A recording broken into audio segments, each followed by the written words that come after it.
होलिका दहन क्यों होता है? क्योंकि जो हिरण्याकश्यप के बच्चे थे, हिरण्यकश्यप का बच्चा था प्रहलाद, है ना।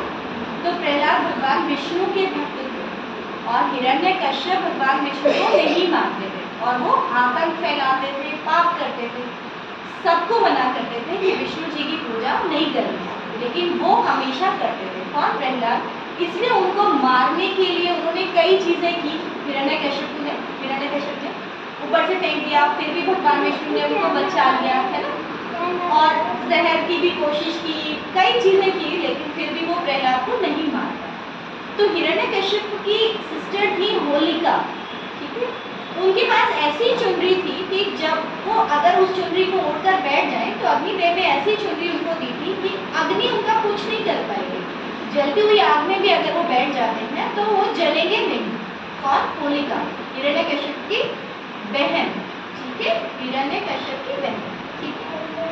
अब जब उनको सारे प्रयास उनके विफल हो गए प्रहलाद को मारने के, क्योंकि हिरण्यकश्यप ये सोचते थे कि अगर मेरा ही बच्चा मुझे भगवान नहीं मानकर विष्णु को भगवान मान, बाकी लोग भी नहीं मानेंगे, है ना, ऐसा होता है ना।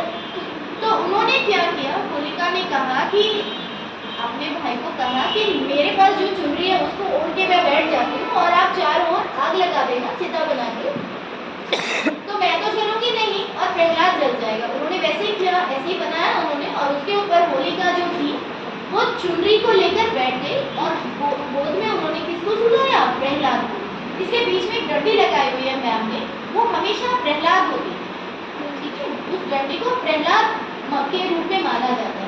तो जैसे ही उन्होंने आग लगाई तो ईश्वर की करनी ये थी, होलिका चुनरी ओढ़ के बैठी थी तो पहले होलिका नहीं जलती थी, प्रहलाद जो था वो उनके गोद में बैठा हुआ था। लेकिन ईश्वर की करनी थी, बहुत तेज से हवाएं चलने लगी और हवाओं के कारण जो चुनरी थी वो किसके ऊपर आ गई? प्रहलाद के ऊपर आ गई और प्रहलाद बच गया, होलिका जल गई। तो इसे हमें क्या सीखो? इसलिए कहा था होलिका दहन। होलिका हिरण्यकश्यप की बहन थी और प्रहलाद की बुआ थी। तो हम इससे क्या सीखते हैं कि चाहे जो मर्जी प्रयास कर लीजिए, जीत किसकी होती है? सच्चाई की। समझ गए? होलिका बुरी सोच वाली लेडी थी, है ना। हिरण्यकश्यप भी बुरी सोच वाले थे, जीत किसकी हुई? सच्चाई की, है ना। इसीलिए आप जब कल ये देखेंगे ना होलिका दहन, तो आप देखना उसके बीच में जो लकड़ी होती है उसको निकाल दिया जाता है कि प्रहलाद तो बच ही जाएंगे ना, जलेगा तो आपको होलिका। तो कल का दिन जो है वो होलिका दहन के रूप में मनाया जाता है। और धुलंडी हम किसे मनाते हैं? खुशी है, कलर लगा के एक दूसरे के लिए हम खुशी प्यार एक्सप्रेस करते हैं, ठीक है। तो सेफ होली खेलना है।